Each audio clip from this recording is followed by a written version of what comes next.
ఎదుటి వ్యక్తితో ఏదైనా అవసరం ఉంటే ప్రేమ ఉన్నట్టు నటిస్తారు, అవసరం తీరిపోయిన తర్వాత ఎంతవరకైనా తెగిస్తారు వారిని బాధ పెట్టడానికి. స్వార్థము, సంకుచిత స్వభావం పెరిగిపోతున్న ప్రపంచంలో మనం ఉన్నాం. ఒక చిన్న నింద నీ మీద పడగానే, ఒక చిన్న ఒంటరితనం గుండా నువ్వు వెళ్లాల్సి వచ్చినప్పుడు, లేదా ప్రజలు నేను రిజెక్ట్ చేసినప్పుడు, నీకు క్యాలిబర్ని, నీ ఓల్డ్ని తక్కువ చేసి మాట్లాడినప్పుడు ఎందుకు కృంగిపోతున్నావు? మనుషులు కాదు కదా నీకు విలువనిచ్చేది. ఈరోజు మనుషులు దండలేసి రేపొద్దు నిందలేస్తారు. అదేమన్నా ఆశ్చర్యపడే విషయమా? ఈరోజు నిన్ను బాగా పొగిడినవాడే, ఏదో అవసరం ఉందని నిన్ను పొగిడినవాడే రేపొద్దు నిన్ను నడి రోడ్డు మీద తీసుకొచ్చి అవమానించే పరిస్థితులు రావా? వస్తాయి. మనుషుల ఒపీనియన్స్ మీద, వాళ్ళ యొక్క వ్యాలిడేషన్స్ మీద ఎందుకు నీ జీవితాన్ని కట్టుకుంటున్నావు? Trust God.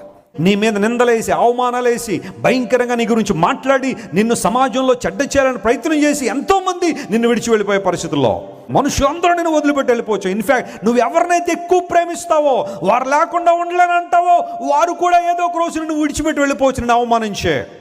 But God will never leave you. దేవుడు ఎప్పుడు నిన్ను వదిలిపెట్టాడు. ఆయన